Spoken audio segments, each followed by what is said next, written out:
अल्हम्दुलिल्लाहिल्लज़ी अल्लमल इंसान मा लम यअलम वस्सलातु वस्सलामु अला मन ऊतिया जवामिउल कलम अम्मा बाद अऊज़ु बिल्लाहि मिनश शैतानिर रजीम बिस्मिल्लाहिर रहमानिर रहीम इन्नमा यख्शल्लाह मिन इबादिहिल उलमा सदक़ल्लाहुल अज़ीम। जिन्हें मैं ढूंढता था आसमानों में जमीनों में, जिन्हें मैं ढूंढता था आसमानों में जमीनों में, वो निकले मेरे जन्नत खाने दिल के मकीनों में।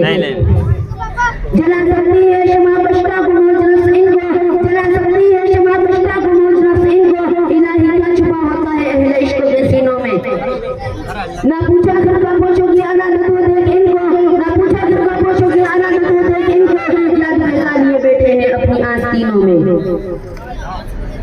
काबिल कदर सामिईन इकराम और मेहमानान इज़ाम, आज मैं उन यादों में सब शहीद इश्क वफा वारसानी बिलाल और इश्क नबी के तस्करे की सादत हासिल करे हूँ, जिनका कल्ब व जिगर नबी की अज़मत से माहमूर था, जिनका दिल इश्क नबी से सरशार था, जिनके चेहरे पर अज़ीम व इस्तक़लाल की किरण जलवा बबूर थी, जिन्होंने अहले जान को इश्क नबी का दर्स दिया, सिर्फ इंसानी मोहब्बत का पैगाम सुनाया, जिन्होंने उम्मत को नबी से प्यार करना सिखाया, इश्क नबी का तरीका बताया, मोहब्बत नबी का रास्ता दिखाया, जिनको दुनिया उलमाए देवबंद कहती है।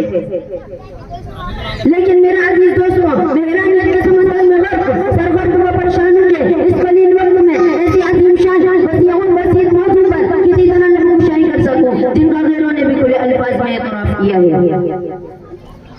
उनके किन किन गोशों को जुबान बनाऊं, उनके किन किन खूबियों को बयां करूं, उनके किन किन खुसूसियात को नजरअंदाज करूं, उनके इश्क नबी की वक़्त को सेट कराऊं, उनके मुशाहिदाना दरबार को गुजार सुनाऊं, इश्क नबी से बेताब बुलंद रंगोई के दिल का तस्करा कराऊं, या जब आजादी के मौके पर उलमाए दो इश्क नबी की तारीख बताऊं, क्या क्या बताऊं और कहां तक बता सकता हूं, गुजारा जाऊं अगर तुमसे हो सके तो उलमाए दो इश्क नबी की तारीख की और आपसे जाके पूछो, मक्के की गलियों से जाके पूछो, मदीना के रेगिस्तानों से जाके पूछो, बालाकोट की पहाड़ियों से जाके पूछो, माल्टा की कैदखानों से जाके पूछो, ये सब तुम्हें उलमाए दो इश्क नबी के नगमे सुनाएंगे, जिन्होंने इश्क नबी की खातिर अपनी जान आखिरीन के हवाले कर दी।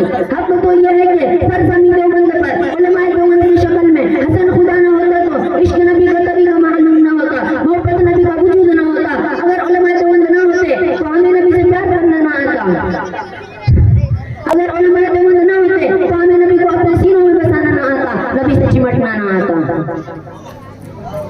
दोस्तों, हज़रत मौलाना कासिम नानवी की हस्ती से कौन ना वाकिफ है, कौन नहीं जानता, जो उलमाए देवबंद के सबसे बड़े लीडर, सबसे बड़े कारिन और सबसे बड़े रहनुमा हैं। जब बैतुल्लाह हज करने जाते हैं, मदीने के करीब पहुंचते हैं, इश्क नबी से सरशार मौलाना कासिम नानवी मदीने से 7 मील पहना अपना जूता उतार लेते हैं। किसी ने कहा, हज़रत ये पथरीली जमीन है, पैरों में पत्थर लगेंगे, इन पैरों को तकलीफ होगी, पैरों में जख्म आ जाएंगे। फरमाया, पत्थरों की तो कोई बात नहीं है, जख्मों की कोई बात नहीं है, मैं जूता इसलिए उतार लेता हूँ कि शायद आज से 1400 साल पहले इस सरजमीन पर रसूलुल्लाह की नबूवत वाले कदम आए हैं। कहीं नानवी का जूता रसूलुल्लाह के नबूवत वाले कदमों पर ना आ जाए। अल्लाह अकबर इश्क की रसूल था और एक मौके पर मौलाना नानवी को अंग्रेज गिरफ्तार करने के लिए आए तो 3 दिन पेशे पर बाहर निकले। किसी ने कहा, हजरत आप 3 दिन के बाद बाहर निकल आए, अभी तो 8 बार वारंट के बाद भी अंग्रेज आपको फांसी दे देंगे।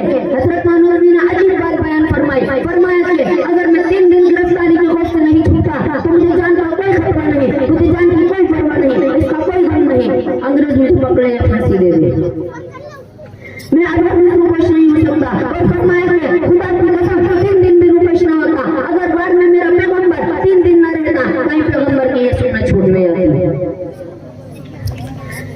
अल्लाह अल्लाह इश्क था रसूल का, जज्बा था इत्तिबाए सुन्नत का, शौक था तकलीद पैगंबर का। मुसलमानों, जरा सोचो तो सही, आखिर वो कौन सी मोहब्बत थी हुजूर की जिसने मौलाना नानवी को नबी का दीवाना बना दिया। वो कासिम नानवी हुजूर की शान में मदीना मुनव्वरा में अजीब शान होता है, हुजूर सल्लल्लाहु अलैहि वसल्लम के रोज़े के बाहर खड़े हैं। किसी ने कहा, अंदर नहीं जाते, फरमाया अभी अंदर जाने की इजाजत नहीं है। जब अंदर गए तो मुस्कुराते हुए बाहर आए। किसी ने पूछा, क्या हुआ? फरमाया,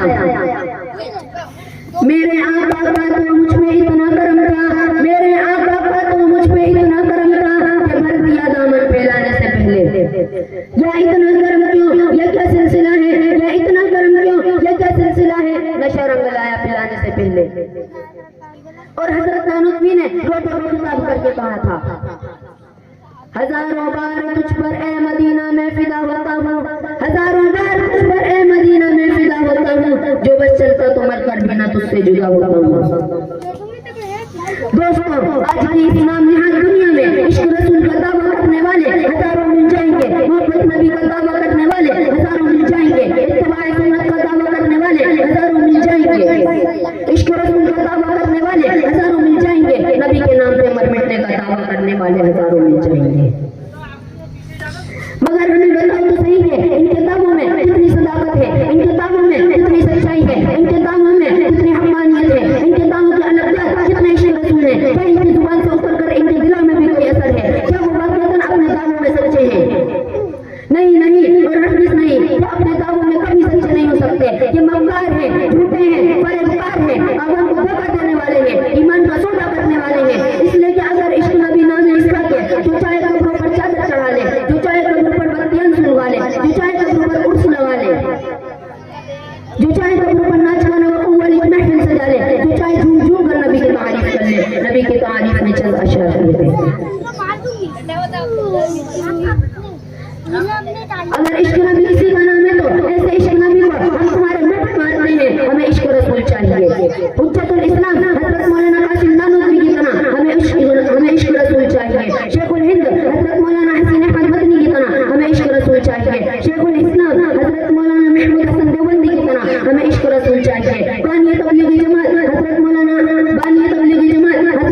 इलियास कांधलवी की तरह हमें इश्क रसूल चाहिए। हकीमुल उम्मत हजरत मौलाना अशरफ अली थानवी की तरह हमें इश्क रसूल चाहिए।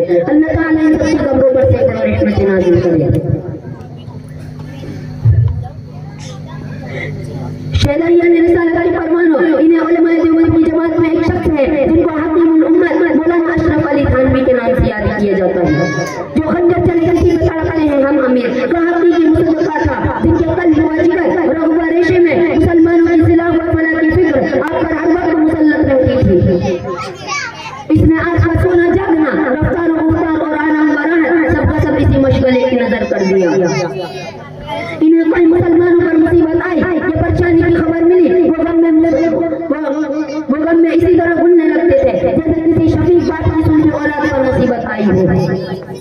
और एक मौके पर हज़रत थानवी ने खुद फरमाया, मुसलमानों की मौजूदा हालत और इसके नताइज का तस्वुर अगर खाने से पहले आ जाते हैं तो भूख उड़ जाती है, और सोने से पहले आ जाते हैं तो नींद उड़ जाती है। मेरे अजीज दोस्तों, मौलाना इलियास कांधलवी जैसा आशिक रसूल कौन होगा? वो तबलीगी जमात का बानी था, जमात का आदमी था, रसूलुल्लाह की सुन्नतों का आशिक था, दुबला पतला इंतहाई आजिज़ी व इंकिसारी वाला। जब तबलीगी जमात के पहले पैगाम को लेकर पानी तक पहुंचा, लोगों ने इनको थप्पड़ मारे, वो गिर गए और शायर को कहने लगे, लोगों एक दफा मस्जिद जाना होगा, वहां जाकर नबी की बात सुननी होगी। इन्होंने थप्पड़े खाए, मारे क्यों खाई? इसलिए नहीं कि वो प्यार कमजोर हो जाते, इसलिए नहीं कि प्यार मददगार था, बल्कि इसलिए कि कमली वाले ने ताइफ की गलियों में मारी गई थी। अगर कमली वाला ताइफ की गलियों में मारे न खाता तो खुदा की कसम इलियास कभी भी लोगों के थप्पड़े न खाता। वो तो पैगंबर की सुन्नत पर चलता था, उलमाए देवबंद इश्क रसूल की सुन्नतों का आशिक था। हाँ, मसलक देवबंद से ताल्लुक रखने वाला हर शख्स नबी का सच्चा आशिक हुआ करता है, नबी के नाम पर अपने आप को कुर्बान कर दिया करता है। उलमाए देवबंद चंद कौड़ियों के बदले कभी भी अपने ईमान को बेचा नहीं करता है। जरा तारीफ उठा कर देखो, एक तो इलियास ने, देखो इलियास तुम्हें ऐसे मिल जाएंगे जिन्होंने इश्क रसूल की खातिर अपनी जान आफिनी के हवाले कर दी। मैं इन्हीं चंद बातों में मैं एक शेर के साथ अपनी तकरीर मुकम्मल करता हूँ। उठाए